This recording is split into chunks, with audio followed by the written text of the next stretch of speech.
Greetings, everybody, and welcome to this presentation on the nature of disease. This is a profoundly important topic on which some sustained thought is required. So I hope nobody will be put off by that necessity of spending a bit of time to think about this, to reflect on what exactly disease is and our understandings of that. I think we have to use our minds. God gave us reason, and it's irresponsible not to use this capacity, and it can have disastrous consequences if we don't. So I hope people will be encouraged to listen to this, reflect on this. I think it's had profoundly practical effects on people's life, a profoundly positive effect on everybody's life who can get this point. I'm quite convinced of that, and I hope people will suspend their judgment on this and try to think about this first and then see if that's true.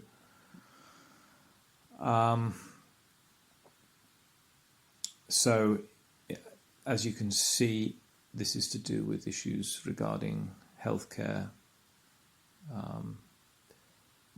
terminology that we use in that respect. So my profession, I'm a language teacher and a translator. So I am dealing with words, and it's very important that we have the right understanding, the right meaning of words. We know what a word means. So semantics, let's say, is an important topic, and I think in the last 2 years now, we've seen how a lot of irrationality focuses around the use of words. Words are emotionally charged, but have we really looked at their coherence, their how logical they are, how rationally these words are being used? So, hopefully that's enough encouragement to go ahead with this, so that we can look at these expressions. So, I want to start with the word symptom. You can see there at the top right corner of the page. Symptoms.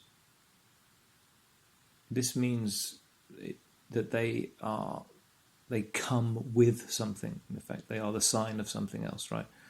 But in fact, if we're looking at the upper half of the slide here, these are the real things. Okay, these are absolutely real things. We can all understand what they are. We've all have experience of these things, either in ourselves or in other people. We've seen these, we've sensed these, we've felt these. This is something. These are empirical realities, symptoms. So that's the third column, if you like, at the upper part of the slide.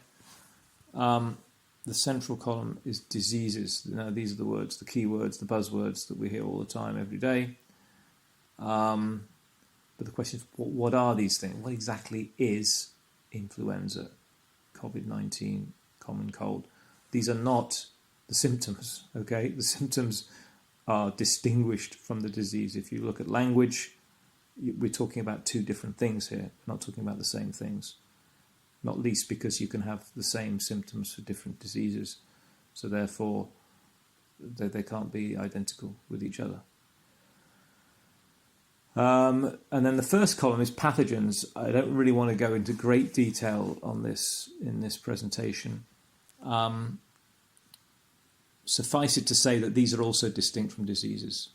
Okay, if you look at the communication on these things, you'll see SARS-CoV-2 is a virus, so-called virus, and COVID-19 is a disease, and people make clear that these are not the same thing. So whether we say the virus causes the disease or some other relationship, I haven't really looked at that in detail, but again, they can't be the same thing. Okay, if you look at the terminology, it's not referring to exactly the same thing. Also, again, it's evident from the language. Viruses. By the way, this information is taken from the Mayo Clinic website, so I think this is sort of mainstream medical information. So presumably, if you go to any mainstream allopathic site, you're going to get similar data. Presumably, the details vary, but the basic overall list of symptoms and pathogens and so on will be there. Will be the same. So yeah, again, proof that a pathogen is not the same as a disease, just in the wording. The Mayo Clinic website tells us that common cold is caused by many viruses, so different kinds of viruses, and rhinovirus. So the common cold is some distinct entity. And we're using entity in the broadest word, in the broadest sense of the word. Something could be something abstract. So where to start with the critique of this? Well, there's a principle of thought called Occam's razor, or the law of parsimony, and that maintains you should not multiply entities without necessity. Right, so not have more entities in any scheme of thought, in any philosophy, in any presentation of reality, which than you need, and that the multiplication of entities weakens an argument. I mean, the way that Occam's razor is often illustrated is if you hear galloping, and you're in a European village and you hear galloping, the more likely explanation of that is a horse on the move than a zebra. Because there are more assumptions are needed, more unproven postulates, let's say, such as an escape from a museum, a zoo, a nearby zoo, and so on. So, a theory or a model, let's say a model, okay, so hopefully a model is something more reliable than a theory, is more reliable. The simpler it is, the more reliable it is. So it's a complex model, in fact, that we have. We have real things, these things called symptoms, okay, but by their very word, by their very name, they are related to some invisible thing. I mean, we have to say, disease, what is this? It's some invisible thing. It's a force. It's some sort of power, apparently. And these are all distinct. There are many diseases. So each year, new diseases are discovered. And with COVID-19, we've seen there are these so-called variants. And this is, who knows, is this a disease or a sub-disease or whatever? But these are new entities that are very real in the media and the political sphere, saying this variant is the reason for these problems and these measures, the necessity of these measures. So we have a multiplicity of so-called diseases and pathogens as well connected with them. So there you go. From that point of view, if you actually think about it, you think about what is a disease. What exactly is it? I mean, I know what a symptom is. I can see that, but what is a disease? And then you have the whole the lack of elegance, for want of a better expression, of the system of diagnosis. Okay, so we have this unseen thing called a disease. We're trying to find one of the many diseases, and we have symptoms, and we take them, and if we have the right combination, we diagnose the existence of this disease. Now,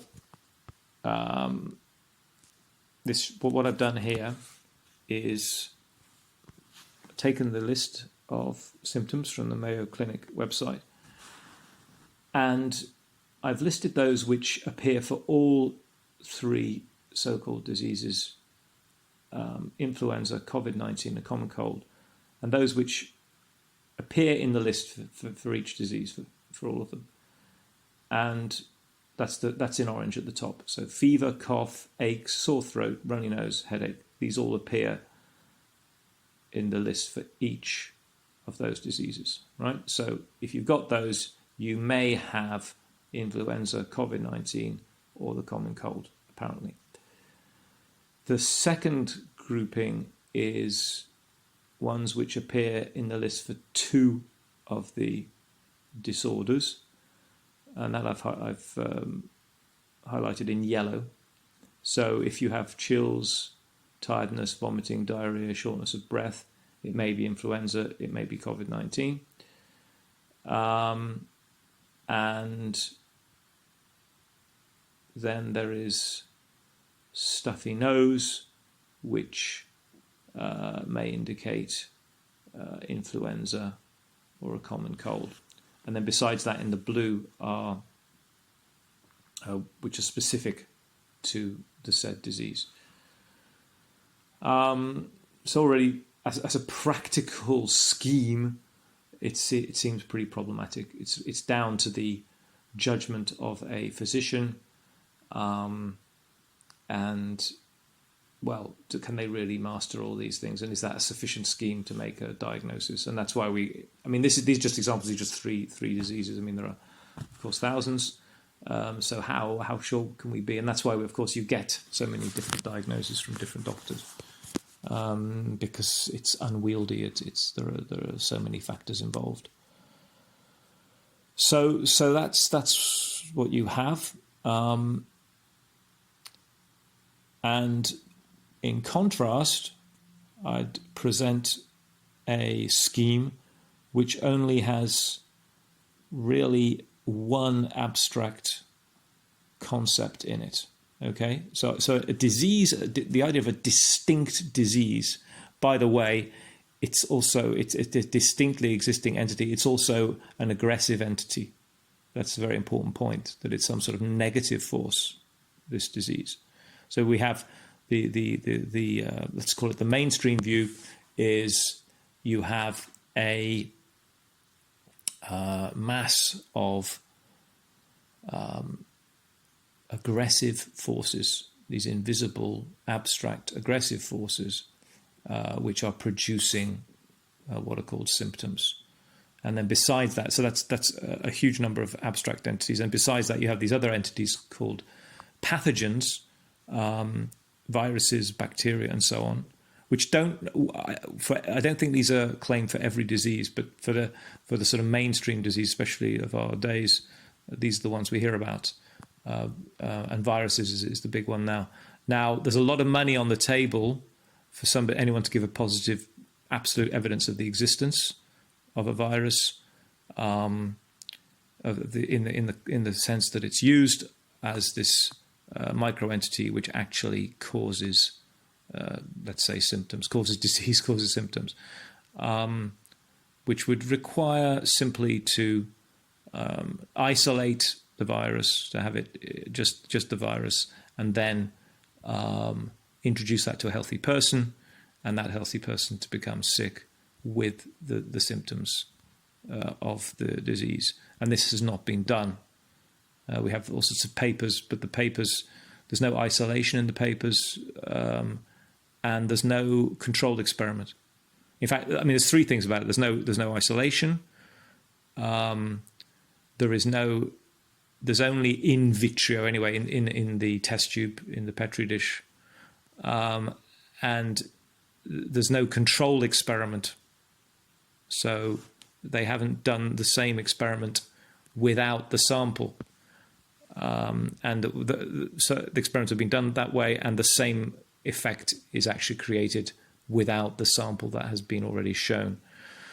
So anyway, I don't want to go down that rabbit hole, just to say that even these pathogens are questionable, so it's another entity, which is like, where is it? What is it? It hasn't been actually proved to exist. So, an alternative.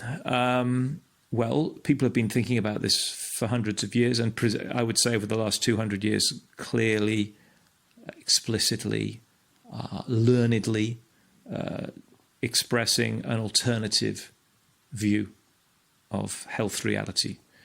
I wouldn't want to go too far into sources on this. Anyone who wants to look into it can, but just because of the way these names are smeared, So if anyone presents an alternative to mainstream medical thought, it's called pseudoscience and quackery. Now, that's a whole story in itself. The word science is based on gnosis, on knowledge. The basic idea is of knowledge, and true science is that which presents itself to the mind of an average person with average education, and they can actually understand it and see its logic and its sense and its reasonableness.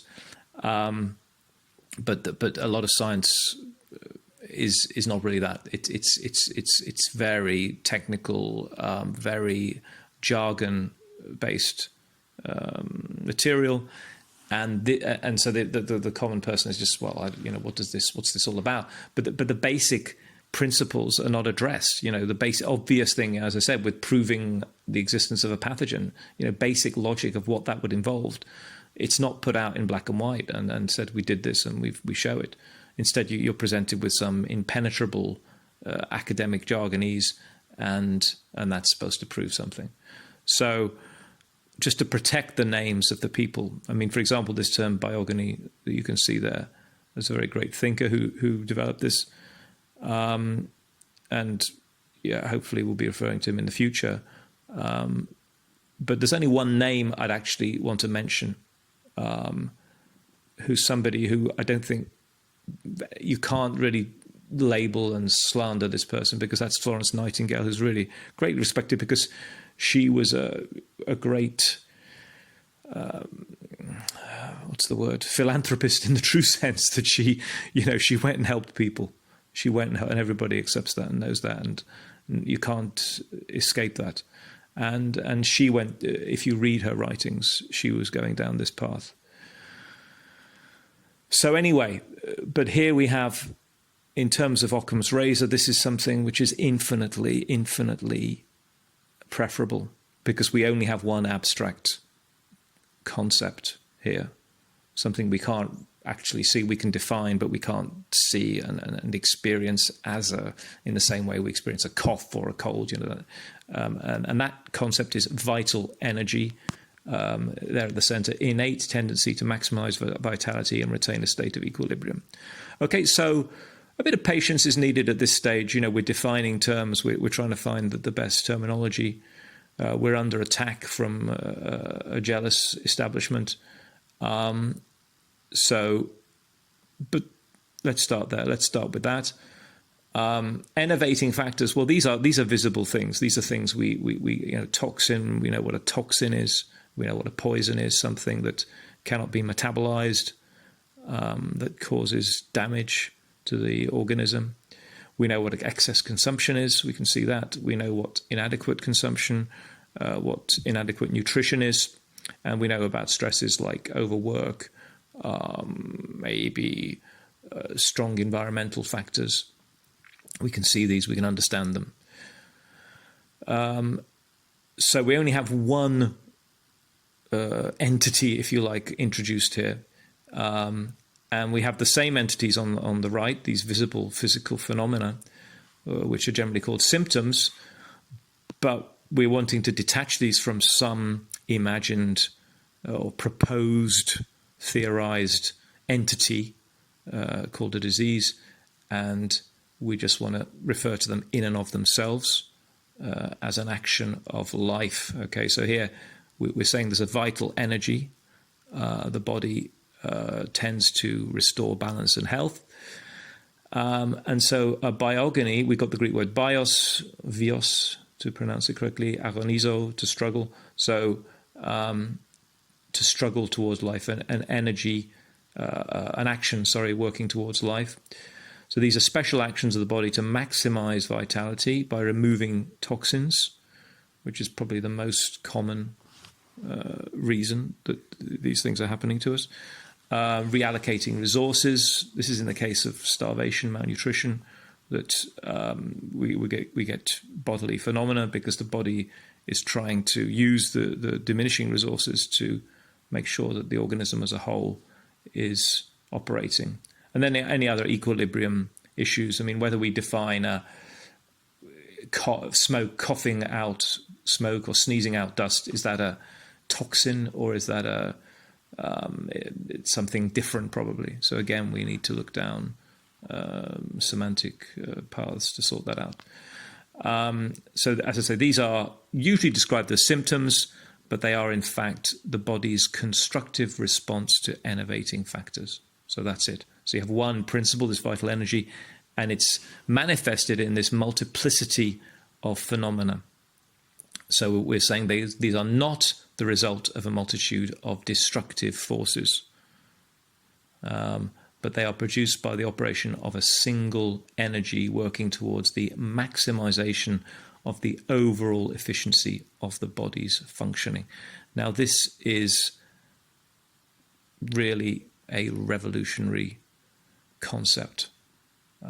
Just to grasp this, it's just like, taking off what should we call them, the grey spectacles or something, or I would say the grey mirror spectacles, so that we're just looking at our reality in a completely wrong way, in a very gloomy way, in a way that is productive of misery, stress, all manner of negative thing, and very disease itself.